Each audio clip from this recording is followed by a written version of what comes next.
Well, here we are. I am there in front of my computer. I've just been woken up by Mel way over there in Europe, uh, and he is excited. We're going to be doing a whole new chapter, looking, well, not really new in that it's not new for Mel. This is one of the terrific things I love about these guys. They are just, they're these sleuths on the ground who have their chisel and their hammer, and they're just chiseling away at history, and they're looking at all these rocks, and they're looking at all these inscriptions, and they're looking at all these buildings, and they're looking at all the coins, and they're looking at all the enormous amount of history that's been uncovered. The more they scratch, the more they find, and the more they find, the more we shine. The more we shine, the more they whine. Oh, how sublime. As we keep on saying, whenever you unpack and look at history and just dig into the ground and start pulling up all these artifacts, you're going to start following a story, and the story is leading all the time. It's leading in the same direction. Have you noticed? We've been talking about the 7th century. We're looking at the 7th century. We've been looking at Mecca more recently. We're now moving into the problem of what Mel calls the North-South divide. The North-South divide, that there was material that in the north, and when we're talking about the north, we're talking about Syria and Iraq and Jordan, that area, that then later on was then moved down to what is today Mecca and Medina. So you might want to even say that we begin with the north and we head down south. Have you heard us say this before? Well, Mel's come up with some new evidence to support that. Some of the evidence he's going to show you comes as far away as China. This is what's exciting, because he's not looking at the traditions and just following that narrative. That's the narrative that you all have been taught. That's the narrative that I have been taught. That's the narrative that everybody has been taught. That's the only one we've been permitted to be taught, because it's the only one that's been out there for 1,300 years. Maybe I could even say 1,200 years, but let's just go and say 1,300 years for now. You notice, not 1,400 years. And it's because of the fact that we're looking at history, getting back to the 7th century, that Mel and his crew, and that includes Murad, and includes also Bala, and also includes Joe, and now Odom, and others. This is the Sneakers Corner group. Remember that name, Sneakers Corner, because in years to come, that is the name that everybody is going to have on their lips, Sneakers Corner. And you have that bright green, iridescent green, I guess is the emblem of Sneakers Corner, that has really been at the forefront. All I'm doing is giving them a platform to speak. And I'm going to do what you are going to be doing. In fact, I'm going to be take on your position today. And what I'm going to do is I'm just going to sit back. I've got my pen and I've got my paper, and I'm going to just take notes. Like you, I've not heard this material at all. This is the first time I've come across it. Mel is smiling broadly because he says, you're going to love some of the things I'm going to throw at you today. I said, okay, I've got my pen and paper, and I'm going to sit and listen to Mel. As you're going to listen to Mel, it'll be the first time I've heard it, as it'll be the first time you've heard it. And then I'm going to try to come to conclusions as best I can at the end, because I'm sitting there licking my lips, wetting my whistle. Why? Because it's this kind of exercise.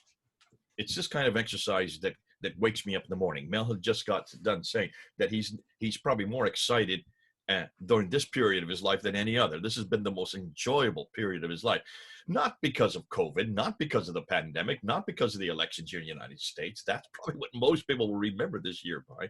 He's been so excited because of all these discoveries. And the fact that these discoveries are leading along the same trail. They're not taking us in all kinds of inconclusive or contradictory positions.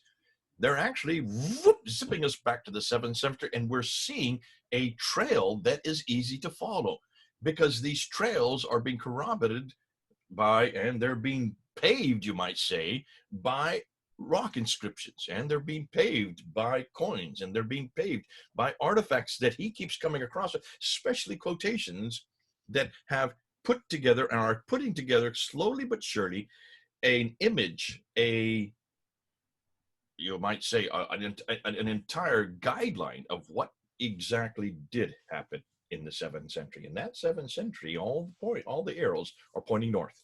All the arrows are pointing north. So we're going to be doing 2 episodes. One episode looking at the North-South divide, we'll call it that, and I'll bring Mel on board. Mel, are you there? I am, TJ. It's great to be back, and I am very excited and very happy to share what I've got for you today. Some of the material is old material that you've seen before, but I'm bringing it together in a different way and adding new material. And some of the things that weren't clear, say a few months ago, have become much clearer now. And so we're getting closer to a higher resolution picture. One of the Yes, things I've I'd like asked to him to start... get a new camera as well, folks. For those of you who have been complaining, he will invest in a good little old Logitech Brio. Boy, I should get some type of remuneration from Logitech for saying that on camera. But he is going to get a better camera, so at least we can see him in clear contrast. And also, probably it'd be nice if you got a better background behind you. Try to look smart with some books. I always do this, Mel, because I always go back and grab the books that I'm using. People now know whenever a book is this way, that means I'm using it. Whenever it's this way, I have yet to touch it, or it's not part of what we're heading to right now. And if you notice, that's getting larger and larger. Look at the ones up there. These are just getting taller and taller because so many more known books that I'm using for all these arguments. But that's in some ways is not to be it's not a surprise, is it, Mel? No, absolutely not.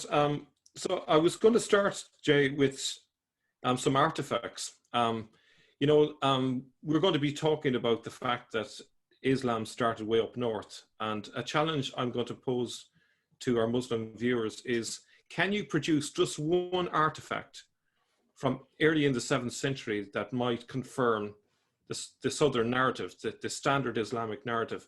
And I'm going to show you some examples that I have here with me. Just what we're saying here, what you're saying is the southern narrative is a later narrative. The northern narrative is a earlier. So we're going from early to late, north to south.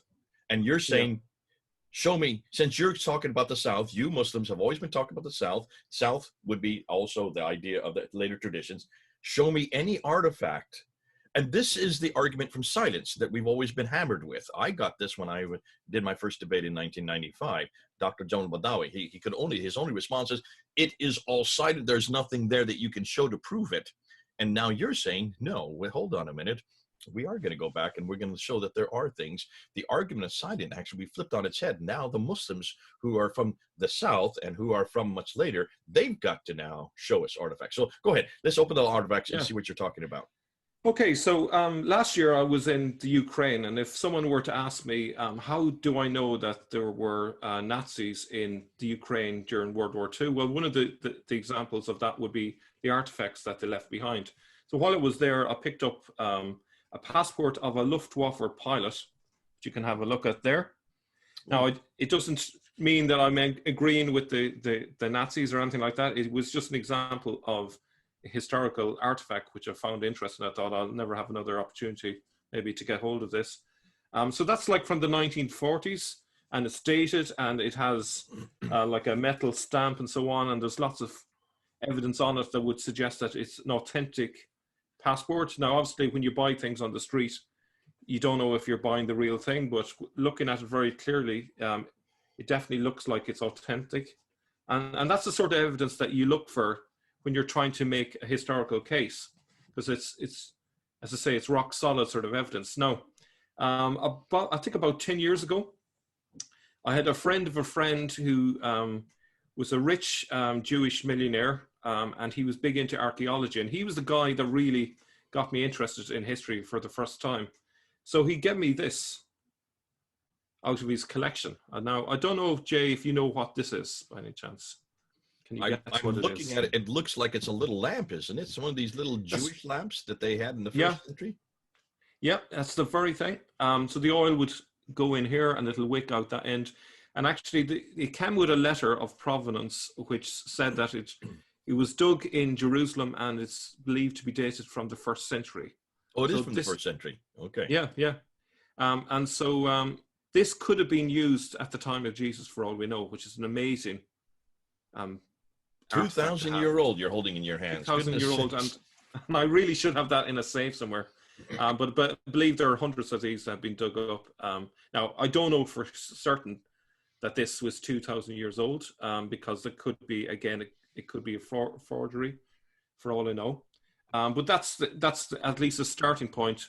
Archaeologists can examine this and they can date it and so on, and they can tell, usually they can tell if it's real or if it's not, you know.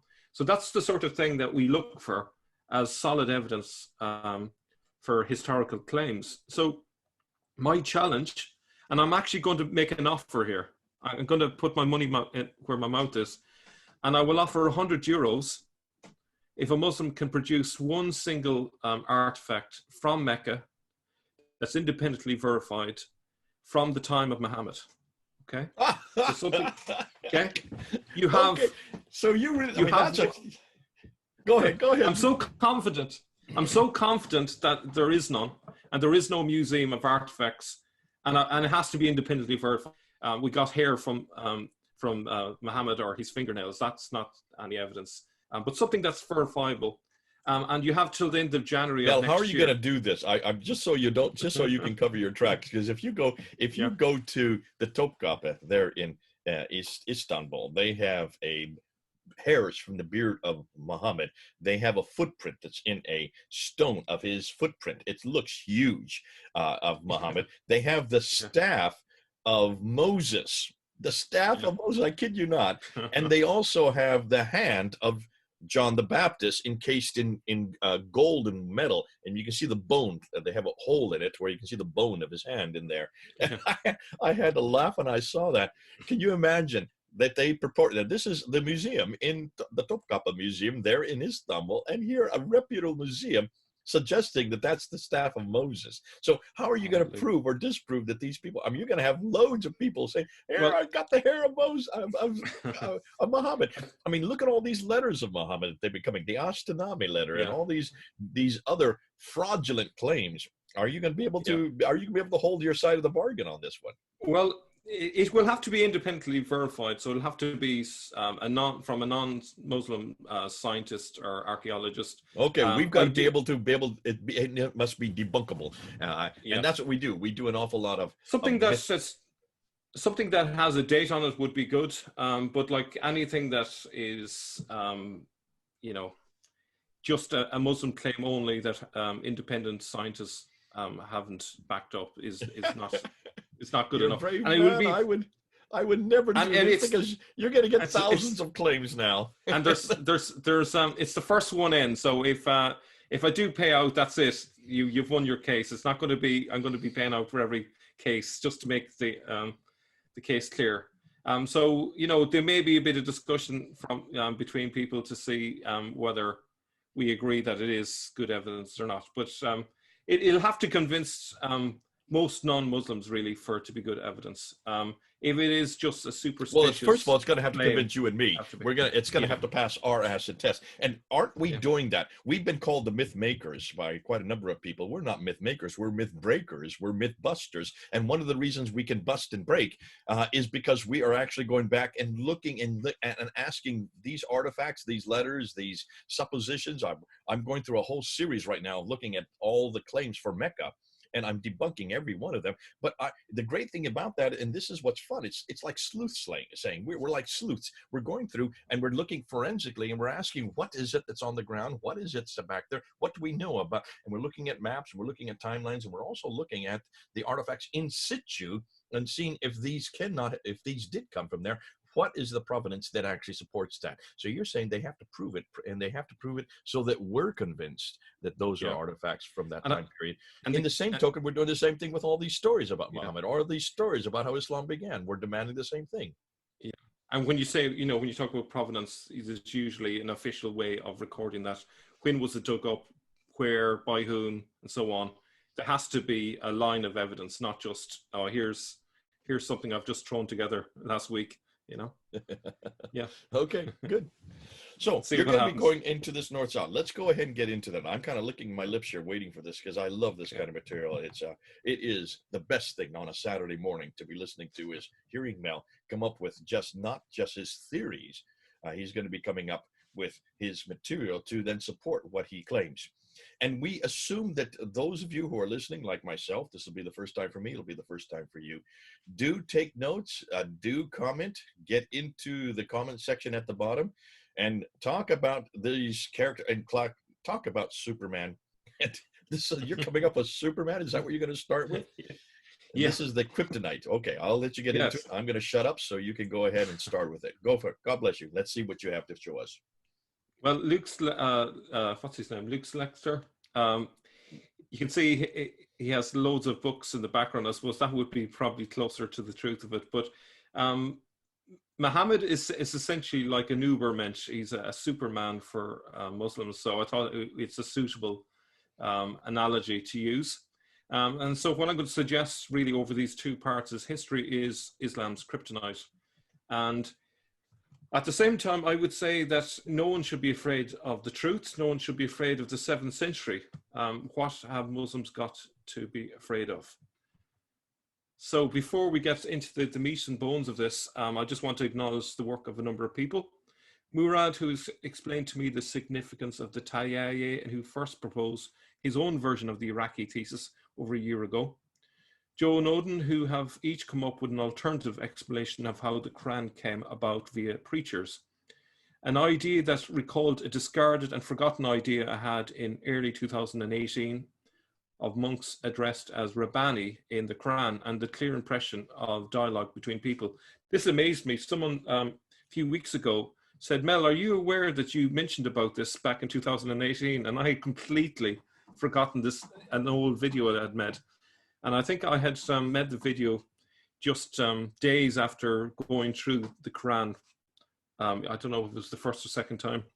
And so wrote down my impressions, made a little video of it, forgot all about it, and then went off searching things and completely forgotten this idea. So Joe and Odin basically has a similar idea. And I was amazed actually that I had it there and I dropped it and moved on to other ideas. But anyway, Professor Peter von Sivers regarding the centrality of the Ghasnids and the Lakhmids, and I had an interesting email exchange with him, and he was a very important sort of person along the road, and also books by Robert Hoyland and Robert Spencer, who have been invaluable really in terms of clarifying a lot of these ideas.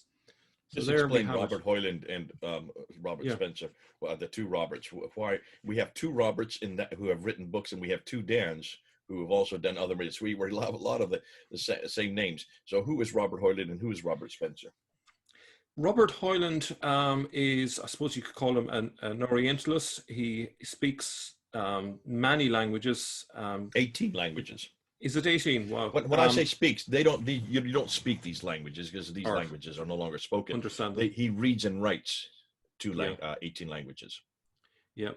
So the two key books in particular from Robert Hoyland that have been very important for me is In God's Path, where he explains the origins of Islam, looking at the historical background. And the other one was Islam as Others Saw It, which contains multiple sources. And I've been working my way slowly through that. Here's Islam as Others Saw It. I got it right here. And I don't have the cover on it, but you can see it is a tome. It is very big. You can get this on PDF, by the way. If people want to get it, just go ahead and Google it online, and you'll see it. It's up there. But it is a treasure trove, as Mel is saying. In fact, a lot of the stuff, you are putting the page numbers as we go through so that people can go right to those page numbers to make sure that you are saying what Roy Hoyland was saying. I did know Robert Hoyland. I've been in his office. I've met him when I was in London doing my doctoral. When I started my doctoral thesis, I visited both him and Dr. Patricia Kroner, and he was at Oxford University at that time. And he's very laid back. He's one of these kind of characters. When you meet him, he's not what you would think as an academic. And the same token, Robert Spencer, the one who wrote this book. This is the book that he has been has been so pivotal since 2012. He has taken a lot of things that Hoyland has said and others, Volker Popp and many of the great scholars that have been looking at the introduction or the emergence of Islam, and put it into this book form called Did Muhammad Exist?, which is provocative when it came out in 2012. Since that time, he has come to know myself and Mel, and he has been looking at our videos, and I had him on this channel back in July of this year. And because of all this new material that you guys are digging up, you and Sneakers Corner are digging up, he has now been, his publishers have asked him to rewrite this book. He has just finished rewriting this book, and it's going to be coming out in 2021. We have to wait for it. It's about 25% larger than what is here, much Can't more wait to see it. material than what he had here, and he's introducing an awful lot of what we are talking about. So you're going to get it in print. People are saying, when are you going to write this up, Jay? When are you going to write it up? I let Robert Spencer do the writing. He is a much better writer than I am, and he understands it. The difficulty is this, Mel. The difficulty is this. He sent me the parchment of it, the pre-publication copy. Yeah. I sent it by email for me to look it over. He just wanted me to give it a peruse over, and then I've just written a forward for the new one coming out. And he said, "Tell me what you think." And I looked at it and I said, "Robert, you're already out of date. This is the difficulty. As soon as you write it down, even this video, as soon as we upload it up on the internet, it's already out of date." It's a good problem. I'm not worried about that, but it is a little frustrating because you know that you're going to be coming up with some other material that's going to not just controvert it, but even add to it. So in knowing that, and this is why it's important that we put the date. We are the Saturday before Christmas when we're putting this together.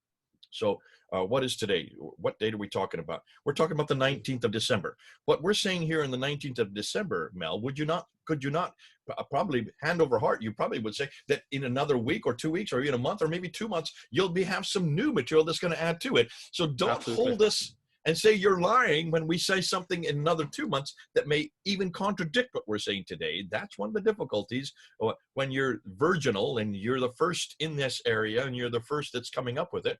I've seen video after video where Muslims are saying, "You said this." There's a big one that's going all over the internet right now about what I said 20 years ago about Zakir Naik being one of the most dangerous men against Christianity. I said that in the last century when he was dangerous, but he's not dangerous today. The guy has gone flat on his face and he's having to hide out in Malaysia. He can't even go home. So he's nothing of the stature that he was back in the last century. And so be careful. We will always date what we're saying because we may have to, and by definition, the kind of work we're doing, since you're digging away and you're scratching and pulling things out of the ground, you're going to have to go with what you find. You're going to have to go with the evidence in your hand. And as you're saying here, this north-south divide that we're going to talk about in this segment may have to change. We might have to change it and add to it, or tweak it along on the borders to make sure that we're saying the right thing at the time that we have the evidence in that. Yeah.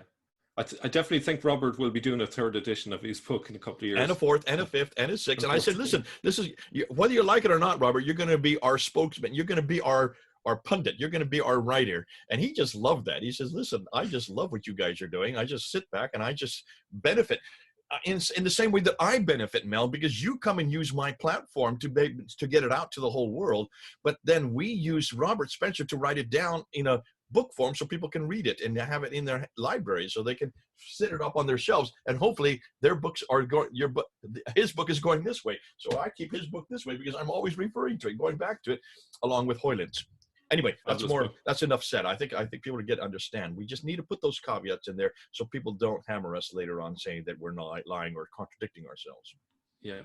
Jay, this fits completely in with what you've just said. My current view as of December 2020 is the following: 4 points. Muhammad's biography is a composite fiction based on a real historical protagonist whose story is very different, numerous later figures and biblical typographies from that of Jesus and Moses. Number 2, this chief political protagonist on whom Muhammad is based had nothing to do with the formation of the Quran. The Quran, which is a misnomer, was largely the correspondence of preachers in a Judeo-Christian sect, and the tafsirs in the Quran have misinterpreted the meaning of the Quran. These are big statements I'm making. Number 3, the beginnings of Islam occurred in the north, mostly in Iraq, Syria, and the Jordan area. And lastly, early sources are not only able to confront that this standard Islamic narrative is wrong, but they can identify the evolution from the old, mostly historical narrative to the new, mostly fictional narrative. So that's where I'm at the moment.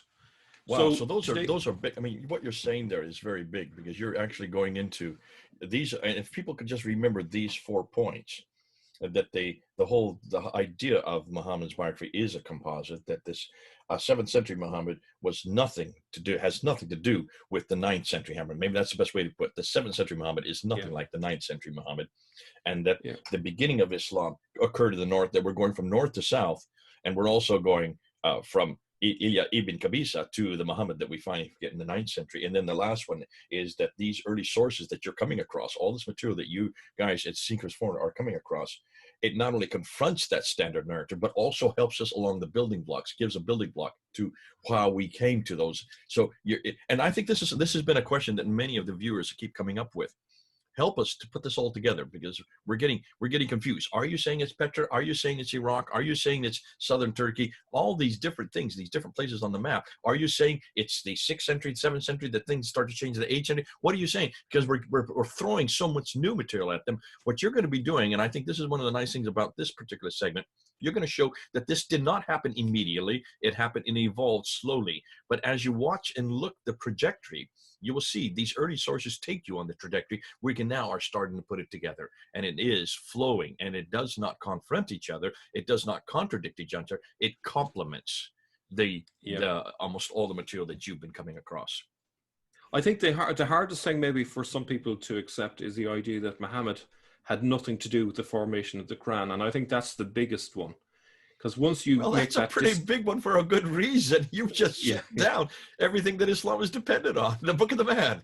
I mean, you can see why they're gonna be an awful lot of people that are angry with you what you're doing here, because you're not only just taking on the man itself. You're not just taking also the whole emergence of this quickly growing second largest religion on earth. You're also confronting that which this man was supposedly sent to earth to do, and that is to receive this revelation. You're hitting both the book and the man simultaneously. Yeah, these are two parallel things that are happening in the 7th century, and people have assumed that both of these are connected. But what I'm suggesting, that the evidence suggests that there's a political genesis and there's a religious genesis, and these are not connected. They can connected in the time of Abd al-Malik, but before that, these were distinct movements. And by thinking that they're one and the same movement, it leads to lots of confusion. But once you decouple that, it's much easier to see what's really going on. So there we have it on that. So in this first half then, first part one, I'm going to be arguing that the standard narrative is wrong. In part two, who was the main protagonist for the political genesis of the revolution that later became known as Islam. So part one, the standard Islamic narrative is wrong. I'm going to suggest there were at least two standard Islamic narratives: the northern narrative, most of which has been expunged from the records, and the southern narrative. The standard Islamic narrative that we have today is essentially the southern narrative. Now, a quote from Thomas the Presbyter. You've seen this, I'm sure, many times. Mm-hmm. There was a battle between the Romans and the Tayyaye of Muhammad in Palestine, 12 miles east of Gaza. You will hear almost nothing about the Tayyaye in the standard Islamic narrative. Why? That should concern us. Why have the Tayyaye been painted out of the picture? Why have they been airbrushed out? There's obviously... Oh, that's interesting. So they've been expunged, you think, intentionally, and that I assume you're gonna say that. Isn't this symptomatic of what you do as if you're a new ruler, if you're a new emperor, if you are coming into a new empire? What's the first thing you want to do? You want to eradicate your predecessors. Yeah, I'm going to show you why it was why they were got rid of essentially. As an identifier, it became redundant as an identifier, and this is largely to do with the splits and infighting that went on in the Tayyaye, as we'll see later. And that's why the tribal name got changed, and then a subgroup within the Tayyaye was emphasized. But I suppose to start with, who were they? Who are the Tayyaye? So this is very key to understanding what happened.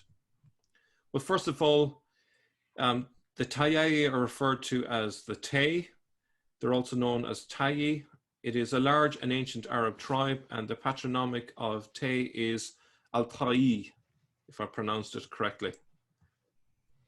When did the Tayyaye move north? So in the 2nd century CE, the Tayyaye migrated from Yemen to the northern Arabian mountain ranges of Jabal Shamar, which was formerly called Jabal Tay. As you can see where it is, and notice where it's located.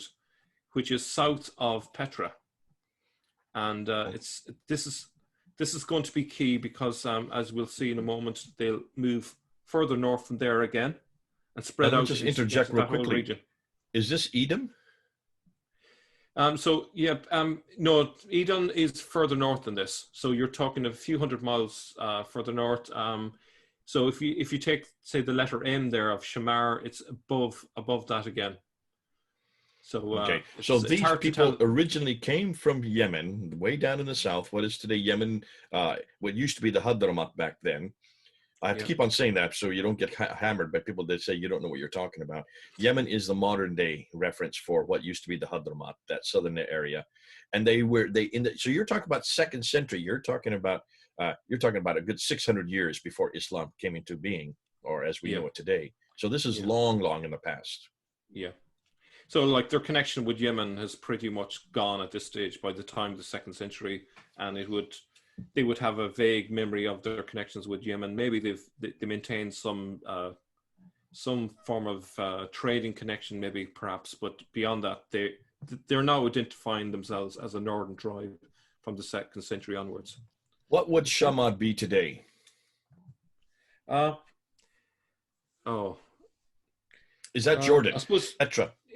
It would be Jordan and northern Arabia, northern Saudi Arabia. As far I'd have to check it against a map just to see where the borders end and so on. But this would be Nabatea then. Jordan. These would be Nabateans. Yeah, absolutely. Oh, definitely would be within the Nabatean region. Yeah. Okay. Now, in the late 6th century, the Fasad War split the Tayyaye, with members of its Jadila branch converting to Christianity and migrating to Syria, where they became allied with the Ghassanids, and the Goth branch remaining in Jabal Tay. The Tayyaye also became well established in the Lakhmid region too. So where you see the Ghassanid kingdom there on the left-hand side, that would be equivalent to Syria, more or less. And the Lakhmid area to the east would be more or less equivalent to Iraq. Okay. Now, obviously, the frontiers change over time, but as a rough approximate, that would be fair enough. The Ghassanid kingdom obviously covered the Jordan area in modern day Middle East. Okay. So essentially, what you have there is you have the Tayyaye that are spreading north and then having an influence in those areas. Now, the Tayyaye identifier became a less useful marker of identity over time as splits increased, as we'll see. The Tayyaye were split during the first fitna, with those based in Arabia and Iraq supporting Ali as caliph, and those in Syria supporting Muawiyah. Nonetheless, a branch of the Tay under Kataba ibn Shabib were among the leaders of the Abbasid revolution, which toppled the Umayyads in the middle of the 8th century. The Tay fared well under the Abbasids, producing military officials. So as you can see, they may have split, but they continue to have an influence. So we're talking about 660, because that's when Muawiyah comes to power. Yeah. So 650, 660s. Yeah. Okay. Now what's interesting, we can see where they're dominating.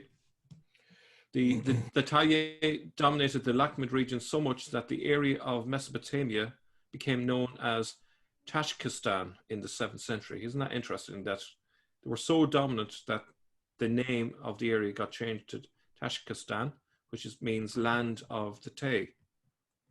Oh, okay. This is not the same as Tajikistan that we use today. No, there's a linguistic connection, which I'll actually touch on later in the PowerPoint. But just to give you a rough idea of their sphere of influence in the 7th century, you can see it's quite extensive. So into what we would call today Iraq, northern and southern Iraq towards the east, and in the west in the region what we would call today Syria and the Jordan. So it's quite an extensive sphere of influence. Now, in terms of the overall population of these areas, these were a subgroup, but a very influential and powerful group within the overall population. Okay. Now, what's interesting is the central Hijaz was outside the Tayyi sphere of influence, i.e., where the standard Islamic narrative says Muhammad began Islam. So do you see the disconnect between Muhammad and the Tayyi if you hold to the standard Islamic narrative? So we're kind of see how in the historical sources we're seeing a link between the Tayyi and Muhammad, and yet in the standard Islamic narrative, there's an obvious disconnect there. It's a hole in the narrative, to use a very famous person's words. Becoming less so as the days go on. Yeah. Early sources indicate the standard Islamic narrative doesn't square up with what actually happened. So the northern narrative are you implicitly implying that the standard Islamic narrative is a sin? I love the word you're using to incorporate that. Your acronyms are bursting with information. I'm sure that's not lost on the audience. I couldn't resist that one. I was too. You're waiting for someone to jump in and say that too, weren't you? I was. Yeah. I'm a bit of a joker. Right. The northern narrative. This is the earliest narrative, and traces of this earlier narrative survived long after the newer narrative took over. So this is going to be key. Okay, so let's build up this narrative then. So these early sources give an indication of the information that was available at that time and would have been part of the overall narrative and the overall sort of knowledge that people had at that time. So Thomas the Presbyter, you have the dates there. It's dated to 634. There was a battle between the Romans and the Tayyi of Muhammad in Palestine, 12 miles east of Gaza. Now, the reason for the early dating of this 640 CE is because of the precision of the dating there. It's clearly very close to the time. And we see that the Tayyi is connected with Muhammad. Now, note the group he's associated with, the location of the event, which is, as you can see, east of Gaza, and to a lesser degree, the source of the information, Mesopotamia, because that's where it was written, are all indicators that it's up in the north. Isn't that interesting? Okay. Note also the name or title given, Muhammad, is spelt with a T, which indicates it is a Pahlavi word, which is the language of Sasanian Persia. So we're getting a hint really here that there's a Persian link, there's a Persian connection, and everything about this suggests that Muhammad is linked to the north, even though this is a very short source. So there's a lot in this, and it's easy to overlook so much of the significance of this. Now, just so people are understanding, when you're saying Romans, you mean Byzantine. The Byzantine, yeah. They would have been still called the Romans into that era. In fact, if we were to use Byzantines, that they would know what we're talking about. The Byzantines are what we call them now, but back in those days, they wouldn't have been referred to as the Byzantines. Just so because people will probably say, you're not saying this is all happening in Italy. No, this is happening. This is the Byzantine Empire that was headquartered up there in Constantinople. Yeah. Okay. And then we also have the fragment on the Arab conquests, which is written even earlier, 636 AD. And many villages were ruined with killing by blank. We don't know what was written there, Muhammad. And a great number of people were killed and captives were taken from Galilee as far as Beth something. So again, why does it mention Muhammad in such a northerly location? And what's interesting, the later tradition scrubs this from the record. He never enters the promised land. Why remove this? Isn't that interesting that they have got rid of this? And in the standard Islamic narrative, he, a bit like Moses, he sees the promised land but never enters it, and Joshua takes over. So that's interesting. Okay, so this is 636, another reference. Where is this fragment that you're talking about, this fragment there? This was written in the front of a gospel. I believe it was a Syrian gospel. And it is a contemporary reference. It's believed to have been written in the same year, 636. And it's about... Exactly is this Muhammad? This is the Ilyas ibn Qabisa? I presume so. It doesn't give us enough information, but we'd have to assume that this is ES. And Can the you then evidence, understand how this supports what we've been saying? This has been another question that has come up on the writing of Sabaeus. Sabaeus refers to a Muhammad who kills an awful lot of people. Well, this would be supported by this fragment here. yeah, absolutely. Again, I don't know if you put those two together, because now when people say, there's a proof of Muhammad, no, it isn't. That what Sabaeus, the Christian cleric, is talking about is this Muhammad. This is the 7th century Muhammad. This would be supported by this fragment as well, if if the date is 636. Muslims can't get around the fact that in the Islamic standard narrative, Muhammad never goes to Syria, apart from in his childhood, which we'll grant. Well, we're talking about the conquests. He's meant to have died before this. He's meant to be dead and buried in 632. What's he doing alive in 636, according to this source? This. And I think in the Sabaeus documents, he's in Jerusalem. That's, again, too far north. Yeah, absolutely. So, you know, we're seeing a picture here that it doesn't fit with the standard narrative. Now, there's lots of contradictions, and it's very hard to try and put together a consistent narrative, because there's contradictions. We don't understand exactly why there's contradictions.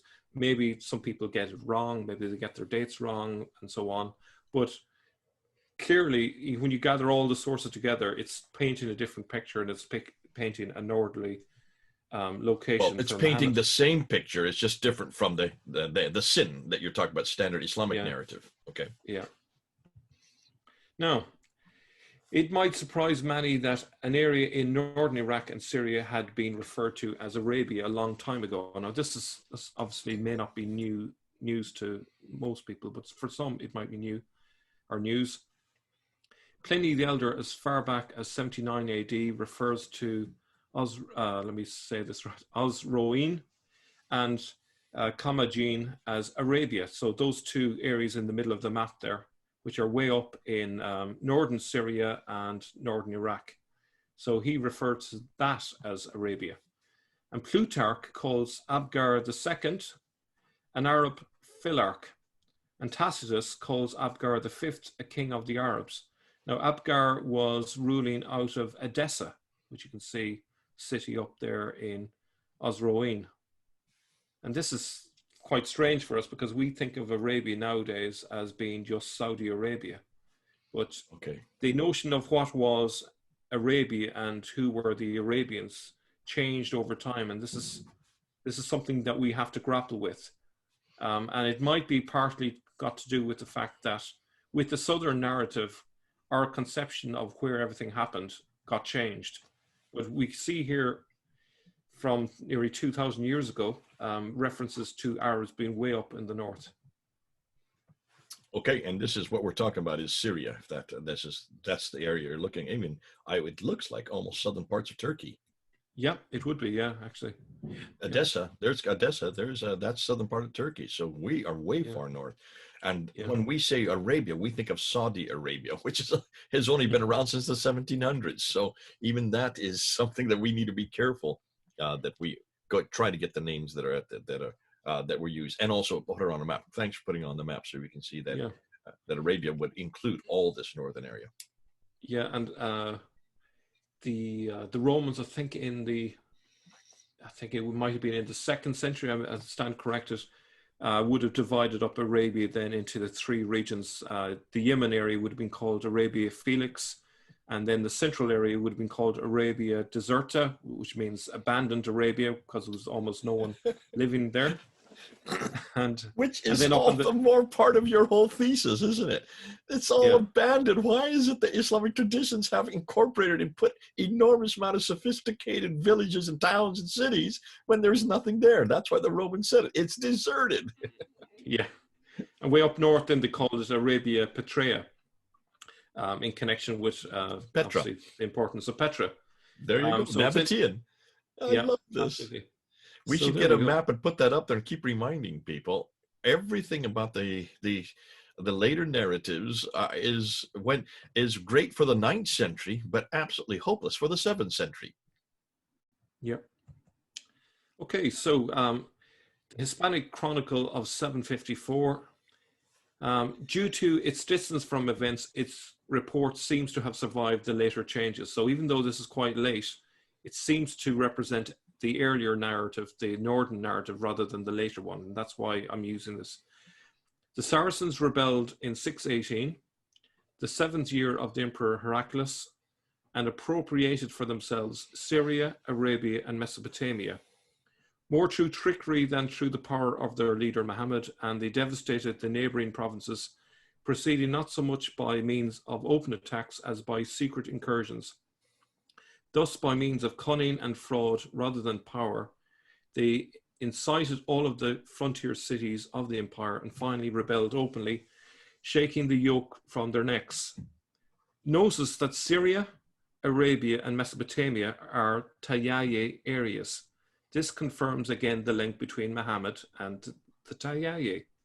So this source is fantastic. It really tells us where it all began. It happened in Syria, Arabia, as in northern Arabia, and Mesopotamia. That's where it started. It didn't start the way the standard Islamic narrative says it started, way down south in the Hijaz.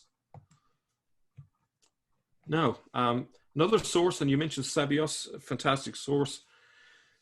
Here he says the following: so they, that is the Jews expelled from Edessa, departed, taking the road through the desert to Tashkistan, Arabia. Do you remember that Tashkistan?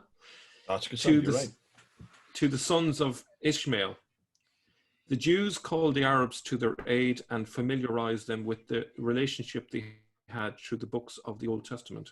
In that period, a certain one of them, a man of the sons of Ishmael named Mahmed, became prominent. Mahmed taught them to recognize the God of Abraham. He ordered them all to assemble together and to unite in faith. Now it's interesting, where did he meet, or where did these Jews meet Muhammad? Was it down in the Hijaz? No. Or was it in Iraq? There you go, Tashkistan, which would be Iraq. You're right. Yep. That's great. I mean, it just follows the same pattern. And also the thing is, this person who's referred to as Muhammad, how could he order them all to assemble together? Who has the power to order people around and get them to assemble together? Do you think a wacky preacher in the desert would be able to do that? If they were, I don't know, what's his name? Billy Graham, maybe? But no, we're talking about someone who is in authority, you know, and we're going to see more of that in part 2. But we see a clear indication that Muhammad and the Tayyaye are linked, and the Tayyaye are located in the north, i.e. Mesopotamia. It doesn't make clear if Muhammad was also located there due to the way it transitions to Muhammad, but it's suggested. Okay. And here's Tashkistan in northern Mesopotamia. And you can see this map is based on the period 610 to 641. Now you can see Tashkistan is located between the rivers Euphrates and the Tigris. And as you can see there, it stretches from, say, roughly Edessa all the way down to Ctesiphon. Okay. Now, we will come back to the most likely candidate for who this Muhammad was in part 2, but let's move on. This is a source that has become very famous in recent times on the channel, the Byzantine Arabic Chronicle of 741. This is the last the Byzantia vestige. Arabica that we've talked about quite a bit, for those who are just wondering. Yeah. So this is the last vestige of the old northern narrative. It's 741. Abdul al-Malik, assuming the apex of his kingdom, ruled for 20 years. In the first year of his rule, he directed all the experience and virtue of the mind of his army against Abdullah al-Zubair, whom his father had attacked so many times in various wars, all the way finally to Mecca, as they consider it, the home of Abraham, which lies in the desert between Ur of the Chaldeans and Kara, the city of Mesopotamia. Now, I think did I pronounce that correctly? Ur of the Chaldeans, I think I did. Yep. So let's have a look at where that is. It's up here, okay? At least according to my reckoning, in those days, as just to recall, there was no knowledge of Ur being in southern Iraq. In those days, they would have presumed that Ur was in the same location as Edessa. But whether we take Ur as Edessa, the location associated with Abraham's birth according to local folklore, or if we take Ur to mean the location in southern Iraq, either way, Mecca would be somewhere in Syria or Iraq and not in the south. And this was a piece of evidence that Murad pointed out to me in his early version of the Iraqi thesis. So the idea that that Mecca existed somewhere between Ur and Karhe. Now, the only problem with his thesis was that he assumed that Ur was way down in southern Iraq. And for me, the problem with it as a source was that it was a huge distance between Karhe and Ur way down south. But as you can see in this map, if you assume that Ur is in Edessa and Karhe is, as you can see in the map, that's the same as Haran, then it's more precise. It's between a relatively short distance, and that makes more sense. Can I just jump in here? Yeah.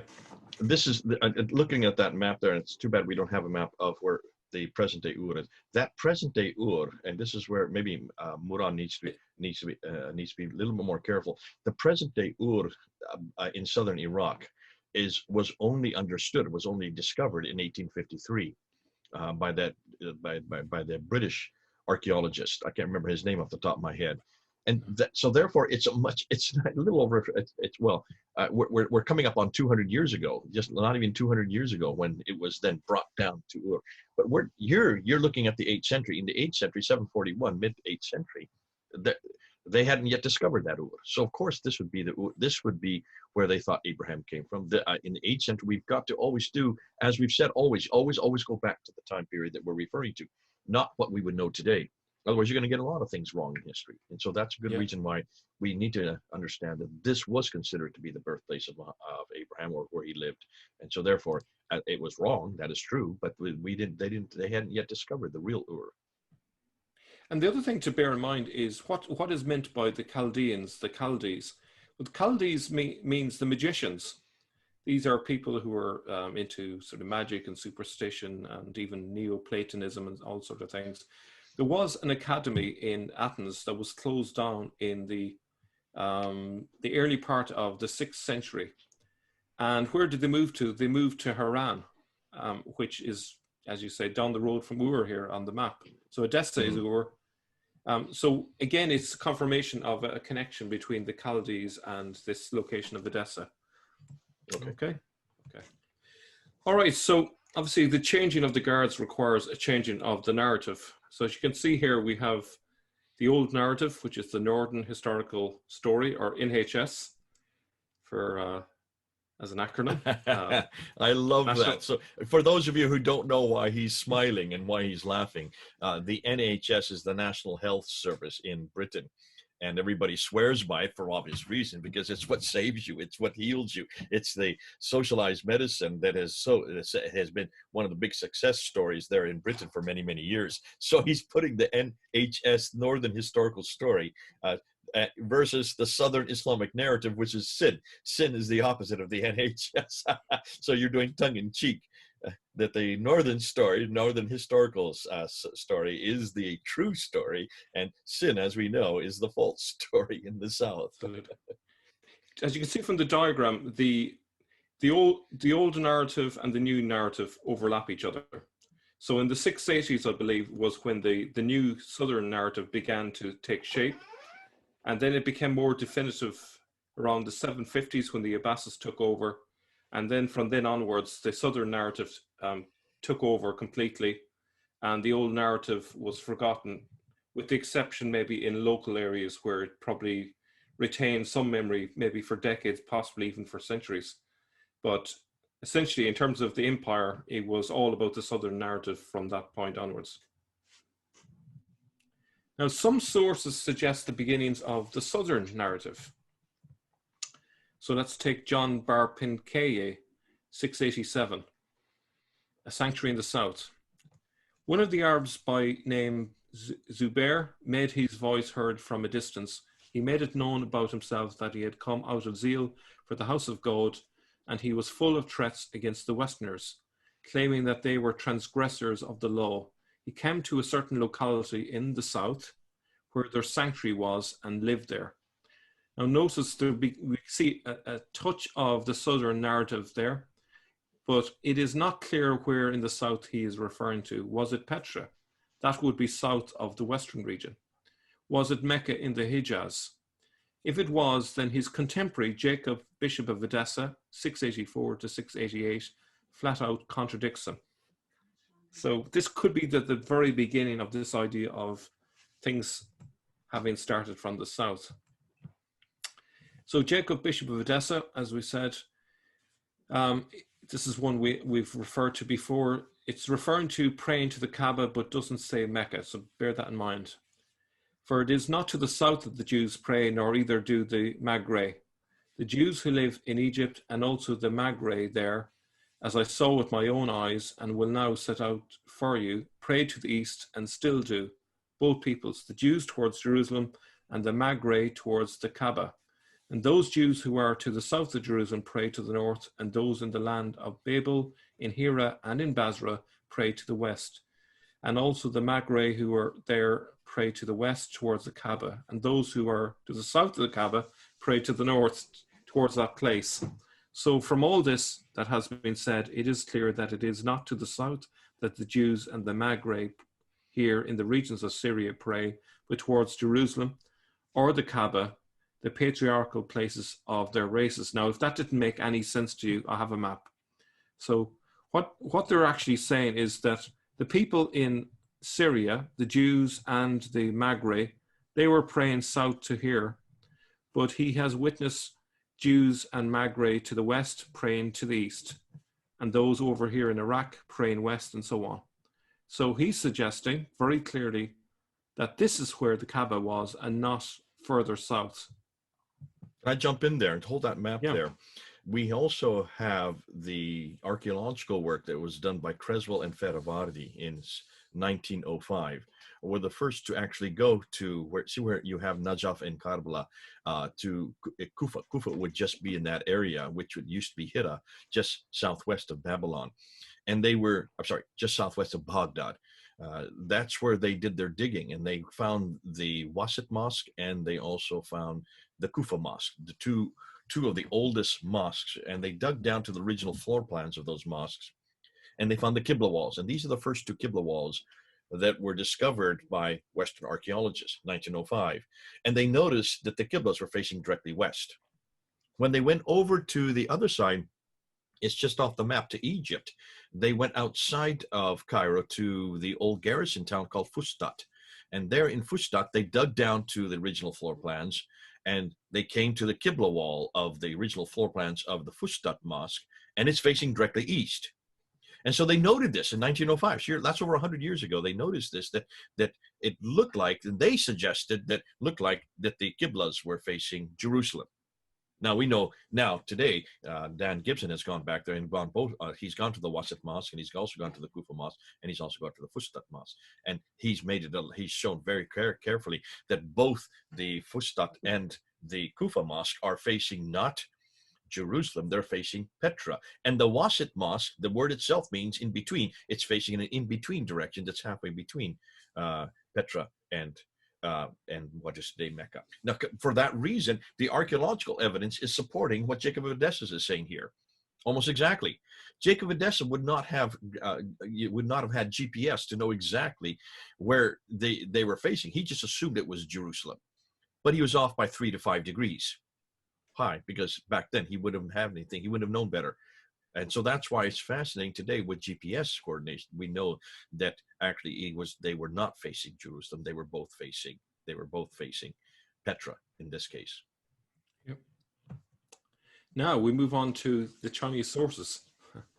So Dashi, also written as that in Chinese characters, was the Chinese name for the Arabs and the Muslims in Persia and Central Asia in general.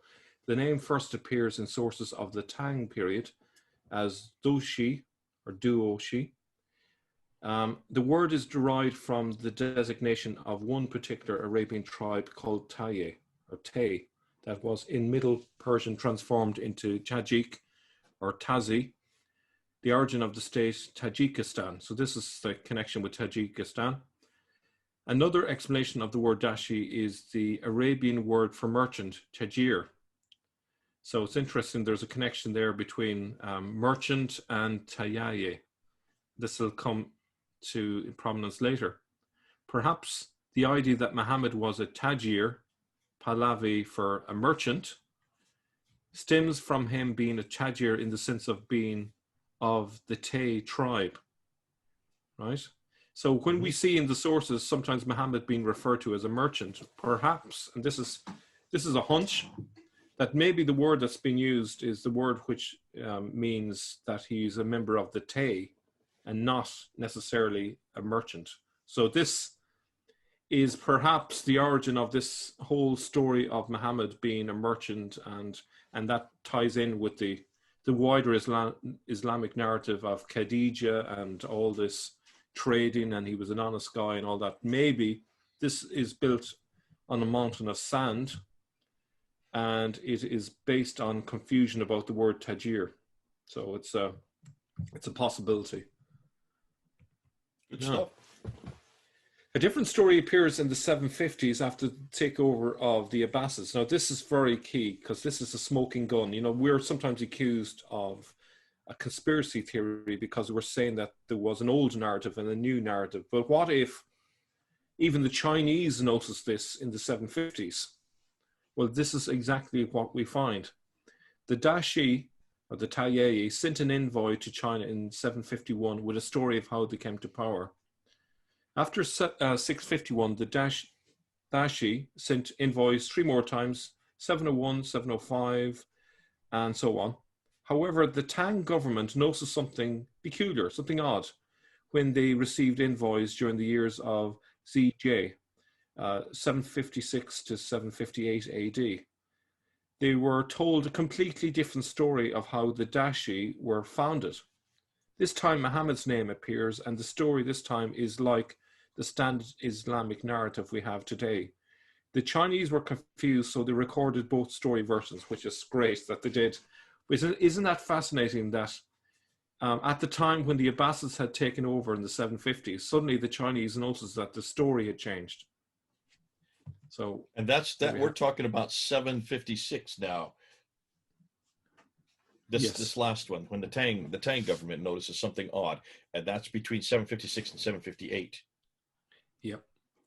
So there's obviously something going on there. Why have the Abbasids changed the story? And I would suggest that one of the reasons is they're not going to be bragging about the Tayaye now, because they have been in a conflict. You know, inside the larger tribal group of the Tayaye, there's been a split. So this name no longer has major significance for them. They're going to emphasize in their new account how a subgroup are the real founders of what we call today Islam. And why would they do that? To justify the fact that they are in power. So they have changed the story as a way of holding on to power and to project their authority, their right to rule. Even as far away as China, they want to emphasize this. So it's fascinating. And here is the source itself. Notice that we still see traces of the old northern narrative, but the Quraysh and Muhammad are now central. So, as I said at the beginning, okay, this is a significant change, but we can still see a slow evolution. It will take a couple of decades later with Ibn Ishaq and then later again with Ibn Hisham for this story to fully ferment and become a completely different story. But here we can see elements of both the old and the new narrative. So let me just get straight into it then. Another saying is that the ruling clan of the Dashi, Taiyei tribe, is called Guli or Quraysh during the year of Kai Huan of the Su dynasty. There are 2 families within I'm going to use Quraysh or Quraysh just to make it clear. One family is called Penni Shishan, which is the Banu Hashim, and the other is Penni Mohuan, or the Banu Marwan. There was a man from the penny Shishen called Moki Mo. That's Muhammad, who was very brave and wise and was hailed as the king by the tribe people. The king, Moki Mo, then expanded the kingdom's territory, stretching across 3,000 leagues from east to west with his mighty forces. He also conquered the city of Shiala, which is Syria, which is called City Shan, which is Damascus. Now, before anyone says this, the Chinese are rendering these words in Chinese, and they're doing their best to get the closest representation of the word according to how they are hearing it. That's called transliteration, and we do that even today. If you were to go into any dictionary or you go into any encyclopedia and you look up the word Muhammad, just look at that word, even in English, how would you write that? In modern standard English, it could be Mohemmed or Muhammad. Look at the word Quran. It's a lot, and for many years it used to be Koran, but now it is Qur''. They're completely different spellings, almost look like completely different words, but it's actually the same word. And so this, when you transliterate it, you try to write it in your script as you hear it coming from the foreigner's voice. And so that makes, when they heard it, the Chinese heard the people who were coming from the Abbasids, when they were referring to Muhammad, they heard it as Mokemo. So that's why they wrote it Mokemo. Yeah, so notice that it's saying that there's a ruling clan within the Tayeye. So if you imagine the larger group is the Tayeye, and then within this large group, you have the ruling clan, which is the Quraysh, which I'm going to suggest, based on later evidence we'll see in a second, they are the Persian group within the Tayeye. So the Tayeye is a tribe which is transnational. It doesn't stick nicely within the borders. It's a mobile tribe that spreads across Iraq, Syria, and even into Persia. Now, there's a subgroup, as I say, the ruling clan, which are the Quraysh, okay? And this is what we've discovered. And within that group called the Quraysh, there are two important families. There's the Banu Hashim and there's the Banu Marwan, right? Now, the Banu Hashim is connected with Muhammad, according to the Chinese source. And notice the other one, the Banu Marwan. Why is that significant, Jay? Well, Marwan. Because the Marwanid family are the ones that come into power in 680. They're the ones that take over and subvert the Sufyani family, of which Muawiyah was a part of, and they were a subgroup that then become the dominant group within the Umayyad dynasty. So we know the dates for that; those are well known. So it's fascinating that even they're being picked up in these Chinese sources. Yeah.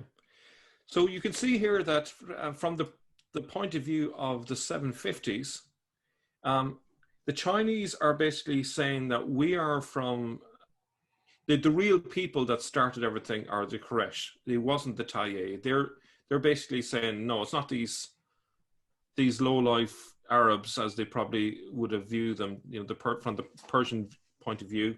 No, it was the ruling clan that were key to all of this, because both the Umayyads and in terms of the ruling group, the Umayyads and the Abbasids were Persian. So they were the ones that were in charge, okay? And we see that by the 750s, the Banu Marwan have been suppressed and the Banu Hashim have taken over. And they are the Abbasids, essentially. That's how I read it, at least. Yeah. So it's very interesting. No, this is terrific. I mean, you can understand then why they've come to these conclusions. Yeah. Now, it goes on to say that the Quraysh, with its Marwan clan and the Hashim clan, were the white-coated Arabs. Now, bear this in mind that with the identities here, they're referred to here as Arabs, but there are other Chinese sources that will say that the ruling clan were in fact Persians. So if you imagine a pyramid, on the top you have the Persians, and underneath you have the Arabs who are doing all the fighting for them. You know, so there's that going on. A person from Mulu in Khurasan, in Persia, called Abu Muslim, plotted to overthrow Marwan. He announced to the people that whoever was on his side should put on black clothes. He soon collected an army of several thousand men and slew Marwan. Abu al-Abbas of the clan of Hashem was chosen king, and henceforth they were known as the black-coated Arabs. And this, in the Chinese, is the explanation for why the Abbasids are in charge. So it's very interesting. So the black-coated would be the Abbasids, the white-coated would be the Umayyads. Exactly, yeah. Now, despite the Chinese sources referring to these key clans as white-dressed Arabs, then black-dressed Arabs, it is clear from another Chinese source that these are more precisely to be termed Persians. This contradiction is due to centuries of border changes. These same people could be termed Tayyaye, Mesopotamian, Arab, and or Persian. Border changes meant a fluid sense of identity, but I think the key thing to draw out of all of this is that the elite were always the Persians. Okay. Now, so some more sources. The Gospel of the 12 Apostles, 692 to 705, and there shall rise up from among them a warrior and one whom they called a prophet, and they shall be brought into his hands, and the south shall prosper. And by the hooves of the horses of its armies it shall trample down and subdue Persia and devastate Rome. So we can see elements of the south appearing in the narratives. So we go on to the next one. So we have the short Syriac chronicle of 775, which says, and Muhammad and the Arabs went forth from the south and entered the land and subdued it. As you can see there, there's a focus on the south there. And then we turn to the Chronicle of 1234. And this one I got from Stephen Shoemaker. He said that the Chronicle of 1234 was based on the Dionysius Chronicle of 845, which in turn borrows from the Chronicle of Theophilus of Edessa in around the year 750. So, have to take that with a pinch of salt, because it's the source based on a source based on a source. But it says anyway, therefore this Muhammad, while in the measure and stature of youth, began to go up and come down from his city Yathrib to Palestine for the business of buying and selling. So you can see here there's... But let me just jump in here. You're saying that this was written in 845, being redacted or borrowing from something, the Theophilus of 750, way up in Edessa. And so that would fit perfectly, because by that time Mecca, and it would have been called Mecca at that time. Why they're still calling it Yathrib, I don't know. Mecca would be well known by 750. Yeah, but I suppose, if we take it in terms of the Chinese sources, we can see that by the year 750 there's a strong beginning of the Southern narrative. Now, when exactly it started, in terms of a full story, it's hard to say, but we can see elements of it gradually coming into focus here with this source here. Okay, that's great. Now we move on to the following. With the rise to power of the Abbasids, the southern narrative was supported and the northern narrative was suppressed. Mecca in the Hijaz offered many advantages. It was a clean slate on which to write their new story how they liked it. Islam's Persian origins could be erased. The Quran's origins as the patched together writings of a Jewish Christian sect with its Idumean or Petra links could be hidden and replaced with a tale of an ignorant prophet who got it all sent down by an angel. Islam's origins as a rags to riches tale was preferable to a Persian oligarchical power struggle. What better way to stop the Arabs rebelling against the Persians than for the Persians to lead the way and then to remake their first leader into an Arab? Arabs then think they are in charge when it is in fact still the Persians. So that's how I see this move down to the south. It suited the Abbasids. They could rewrite history the way they wanted it. They could ignore the early stories about the Tayyaye, and they could say instead that it was the Quraysh, which is their clan, that was the instigators from the beginning. So it suited them down to the ground. And the cherry on the cake was to give a new narrative around the key protagonist of Iyas, or Muhammad, and to make him come across as if he were an Arab. So that's the idea that I see of how it came about. So the conclusion then, really, of part one is that the standard Islamic narrative is wrong about where Islam began. It says Islam began in the Hijaz, but that turns out to be false. The real story began with the Tayyaye way up in the north. So that's it, Jay. Terrific. This is good. Let's go ahead and stop your sharing there. And I'd like to just kind of, these are the notes that I took, and I've taken 2 full pages of notes here. Let me just go through so we can tie it all together. Because what you've done here, you've put together this scenario of the north going to the south, and in that direction. And I love the fact that you've named the northern historical story versus the south, which is sin, and that's the southern Islamic narrative. Terrific. So let's just take that and let's go ahead, put that in and unpack it. And what you started out by saying, you took 4, you start out by saying 4 criteria that you're going to be using as your dictums. The first idea that this whole idea of Muhammad is a composite fiction. It doesn't come suddenly. It evolves over, in this case, you're talking about 150 years. And that the earliest Muhammad, the 7th century Muhammad, please be careful, folks. Don't think that that's the Muhammad of the 9th century. He's nothing to do with the 9th century. Get that out of your head. The same name, yes, but not the same person. That's good that you made that emphasis, and I'm glad we've got that there. And then you said, to understand what I'm saying, let's look and see how it went from the north to the south. And so you're saying that's a progression as well. So you're going from Muhammad to Muhammad, the Muhammad of the 7th century, moving to the Muhammad of the 9th century, and you're also going from the north down to the south. And that the earliest sources, this is the ones that we're going to, the 7th century, they confront that narrative that's in the 9th century, and they also help us see where it goes along that path. And I love what you've done in this entire episode. You've taken us along that path. And you start by saying, let's go back to the 7th century. Who is there? It's the Tayyaye. And they have been expurged. That's why we don't know anything about them, because they have been thrown out by all the later traditions. But you do to say that these Tayyaye, they have a history, and they start way down in the south, not the South Hijaz, but the South Yemen, what would be to Yemen today, the Hadramaut at that period. And you're saying way back in the 2nd century. So there would be no, there probably, or I shouldn't say no, but there probably very little memory of that part of the Tayyaye.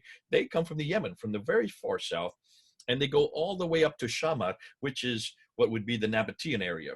That would be Edom, and that would be Petra, and what today would be Jordan, and I guess you might say parts of Israel. So they go to the north. Then by the 6th century, so that's the 2nd century, by the 6th century, they then split into 2 groups. And the 2 groups are Syria, the Ghassanids in Syria, and the Lakhmids in Iraq. So now we're in the 6th century. And then by the 7th century, those 2 groups, which if anybody has studied their history, you will know that the Ghassanids became a buffer state for the Byzantines, and the Lakhmids become a buffer state for the Persians or the Sassanids. That's well known historically. So it's great that you've done this. So now we then move into the 7th century, because these 2 groups, the Ghassanids and the Lakhmids, they produce 2 different individuals who are also in competition to each other. From the Ghassanid area, you have Muawiyah, and from the Lakhmid area, you have Ali. Go ahead. What did you want to say there? Yeah, just be careful not to identify them too closely. So just be aware that the Tayyaye were a subgroup within the Ghassanids. They weren't identical with the Ghassanids. They were part of the Ghassanid population, not the entire population. And same with the Lakhmids. They were a significant group within the population that had huge influence, but they weren't the entire population. Okay, if that makes sense, yeah. That's a great corrective. Now, let me ask you this. Muawiyah, would he be a Tayyaye? I would say yes, yeah. There's evidence from the Chinese source that talks about that. In fact, that there were, if I can remember it correctly, there was the Marwan clan and there was the Hashim clan within the Tayyaye, and they put Muawiyah in one group, and I think Muhammad is in the other group, as best as I remember. And Muhammad Yeah. would be the one that's in the Lakhmids, which is where Ali would come from as well. So then Yeah. you move over to Tajikistan, and you talk about this Tajikistan, which is further east yet, because this became the homeland for the Tayyi, and that was the land of the Tayyi, which is what we would consider today the Euphrates Valley, the Mesopotamia, the place actually where Abraham came from. But you then moved over and you said, let's look at, and then you really moved into say, now let's take this northern narrative, this northern historical story, NHS. Let's look and see what historical support we have for this. And I count 1, 2, 3, 4, 5, 6 different supports you gave.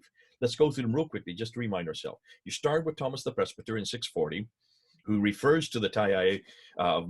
He talks about this Muhammad who has a battle with the Romans, and he uses the word Mahmud, and that would be the Pahlavi spelling of the word Muhammad. So that is in 640. You see the name come up, but that Muhammad is not the Muhammad of the 9th century. That's the Muhammad of Ilya ibn Qabisa, which we're going to be getting into in the next episode.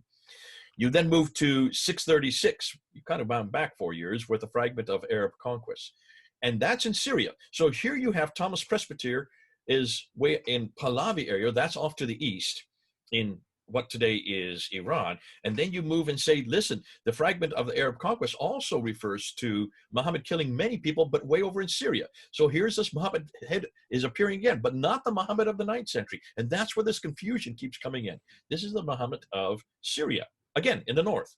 And then you go way back to 79 AD with Pliny the Elder, who refers to this Osrohen, I don't know how to pronounce it either, but he refers to this whole area, the smaller land up there in the north, very far north, as Arabia. So we know we're talking about Arabia in the north again. And I think a lot of people would have thought, oh, that must be Saudi Arabia today, because they're thinking of the fact that that's what it's called on our maps today. No, this is much further north. In fact, that includes, as you put on the map, that also includes parts of southern Turkey and northern Syria. And then you get to the Hispanic Chronicle of 754. Now that's the time when the Abbasids are coming into play. They are already into play. And you talk about the fact that this refers back to 618 to the Saracids rebelling against these Tayyi.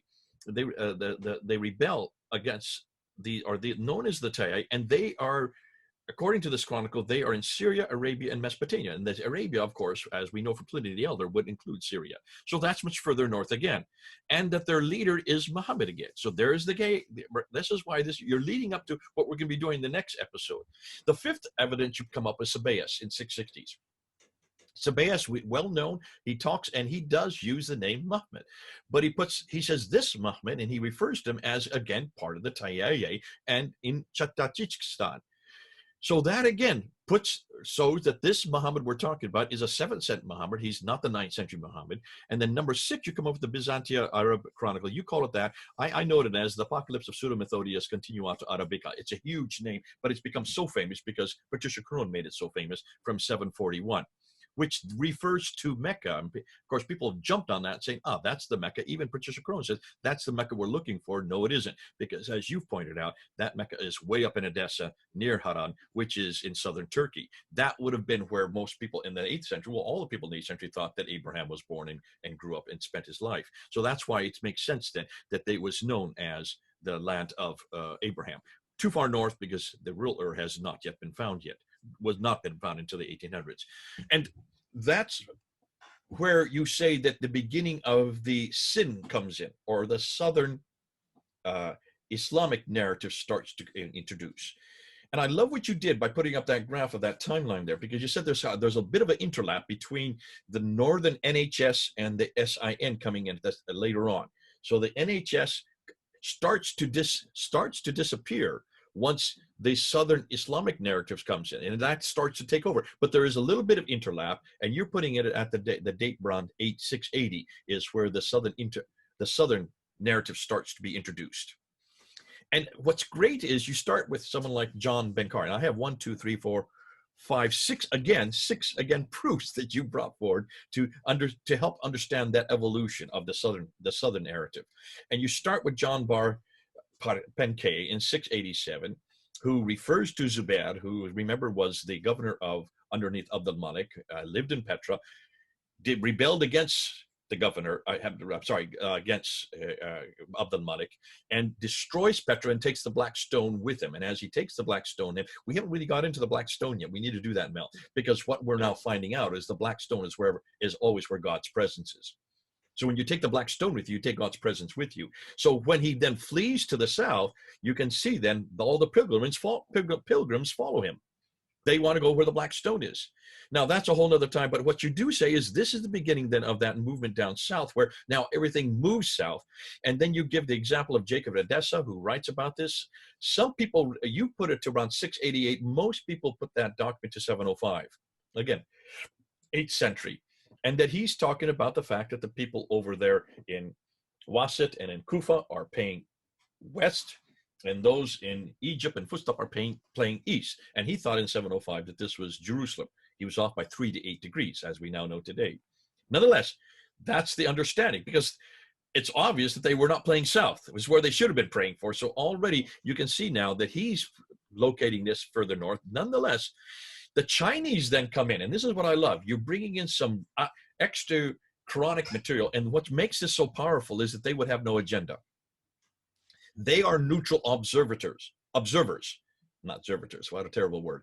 Observers. As neutral observers, you can trust them better, and they also would have not had any doctored material. By virtue of the fact that this is all coming out of China, there'd be no way that the Abbasids could control this. They would not have been able to eradicate it. And so that's why in some ways they're much more objective. Being more objective, they're the better people to look at, to see, because they are noticing that there's a difference, and they're seeing and they're saying that there is a difference between the north and south again. And what do they say? Well, they talk about these people from Tayei. They call them Dashi, and they you talk about their name Dashi, which is the Chinese rendering of Tayei. That again, it's transliteration. You would not pronounce it. They would not pronounce it the same way we would pronounce it, but that's how they wrote it. And that they have envoys that come in 705, 711, 741, and then 756. And that those who come in 705, 711, 741 say one thing, and that is that this is all much further north. These are the Tayei they're working with. But when they come in 756 to 758, under the Tang government, everything seems to change. And there's a difference in their envoys coming, and they're saying there's a big change going on now. And they're saying they refer to Muhammad by name. Now they're referring to this man named Muhammad by name. They talk about the Qurayshi who are introduced in their documents. And they're mentioned that these Qurayshi, who they call Guli, you can see the transliteration, and they don't call him Muhammad, they call him Mokemo. Mokemo would be the way they pronounce Muhammad. But they talk about these Quraysh who are the Persian elite. They are the Persian elite. They're off in the east, and they're referring to that. That should wake us all up, because now we're seeing that the Abbasids, who are from the east, they are from much further north. They hate the Umayyads. We now see that. And the Chinese are actually showing where this sequence happens. It happens somewhere between 741 and 758. Well, who comes to power between 741 and 758 but the Abbasids? They take over power in 749. And they are the ones that take the headquarters from Damascus and bring it down to what is today Baghdad, called Ctesiphon back in those days. So that's amazing. What you're showing here, see, you're listening it for the first time, and you're actually showing, from looking at all these documentations that you have been able to glean all over the place, Mel, you're actually recreating what I've already known, but didn't know how to put any bones, any meat to, because I only had the bare bones. You're putting the meat to it by showing the documentation that supports it. I've always known that there was a difference between the Umayyads and the Abbasids, and you can see that immediately, because why would you take headquarters up in Damascus, which has been the headquarters all the way since the time from 622?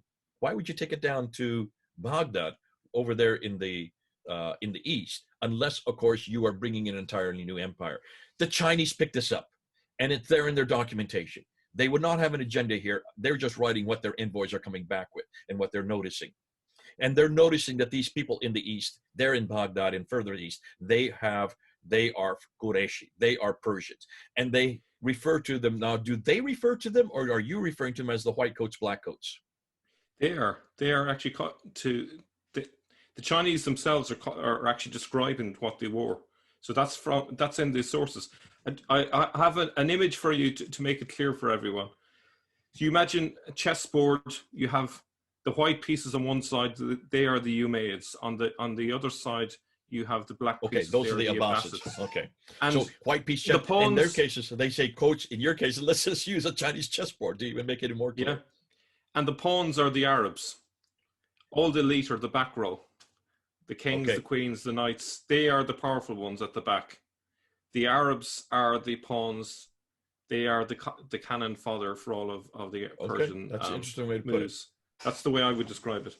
So it's fascinating how you're bringing this whole Chinese element into it. I love you're doing that because that makes your argument so much more powerful because of the fact that they don't have an agenda. They are neutral observers. There's no reason why they would lie. They would not try to doctor the material for any political gain on their part. They're just noticing and they're putting it out there. And what they're noticing is there is a difference. There's a change between 741 and 758. And then you bring in the Gospel of 12 Apostles in 705. That precedes the Chinese material. And this Gospel of 7 Apostles, again, brings up this idea of this movement down south. The short Syriac Chronicle of 775 refers to all this that's happening down in the south. So that's redacting it back to, again, this would be well into the Abbasid area. And then you talk about the Chronicles 1234 of Dionysius. That's dated to 845, but it's referring to material that was lifted from Theophilus of Edessa in 750 and referring to this movement from the north to the south. Brilliant stuff. Why did they do this? And this is how you end. And this is what I love. Why would the Abbasids try to eradicate everything that have gone ahead? Why do they create a whole new place and a whole new person and a whole new narrative? Why this narrative from NHS down to Sin, NHS down to SIN? From the northern historical story, which should remain, well, that's because that's the Umayyad story. They don't want anything to do with the Umayyads. They want to eradicate the Umayyads. They want a clean slate. They want a completely new clean slate. Therefore, they have the book, the man, the place, and the narrative. So they eradicate that, and they bring back they erase any Persian origins, which is in the north. They erase any Idumean origins. For people who don't know what we're talking about, that's Edomite origins. You've gone through this with Job. And then they want to show that their prophet was not a king like the original Muhammad was. He was a king. He had 30 villages. He was powerful. He was a Christian on top of that. Their prophet is not a Christian. Their prophet is a Muslim, and he comes from rags to riches. Well, every prophet goes from rags to riches. So there is that same narrative that's all through the Bible. We have that same story. We even have it now in this story, this new narrative, which is a southern narrative. It is southern Islamic narrative, now makes him rags that becomes rich from Mecca to Medina. And then, of course, they introduce the Quraysh, the Quraysh who are the tribe supposedly of Muhammad. We can't find any reference of any people called Quraysh anywhere that far south, nor certainly not from Mecca and Medina. And that's why then they introduced their prophet. So this has been fascinating. I love this kind of stuff because you're taking a whole swath of history, looking over a period of at least about 100, maybe even 150 years you're looking at. You're showing that almost everything is in the north. It's the Umayyad narrative that's in the north. It now needs to be brought down to the south. That new narrative, this southern Islamic narrative, has to make sure that that narrative is the one that is then imposed. And that's why it takes then to the 9th century, another century later, to finally get it written down with Ibn Hisham in 833. And then finally, they get it all put together by 870 when Al-Bukhari, Sahih Muslim, Ibn Dawud, and all those start putting the sayings together. And the story itself is finally created in 923, the 10th century. So this would make sense. This is fascinating because we now understand how the Abbasids wanted to eradicate and introduce their own narrative. Good stuff. So what's the next episode? The next episode, we're going to look at who the protagonists for the beginnings of Islam. So that's what we're going to look at. Oh, so we're going to go back to the original Muhammad. We're going to go back to the first Muhammad, the 7th century Muhammad. Oh, I can't wait. This is going to be fun. And God, listen, for those of you who have been following us, you've been seeing what Mel and his group have been doing in Sneakers Corner. Please, please, please continue to unpack what he's saying.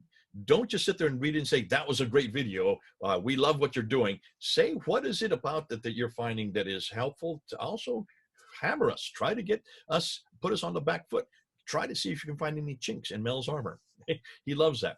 this is what he thrives for, and this is why he stays up late at nights, just to make sure that he answers all your questions. We're going to stick this up there, throw it up there, and then we're going to wait and see what kind of response we get from you all. God bless you. This has been fun, Mel. Thanks so much for coming on board. Okay, this is Mel right over there over in Europe, and me here in the United States. We're about 3,000 miles apart, but isn't technology great? We can sit there, still talk to you face to face. Over and out.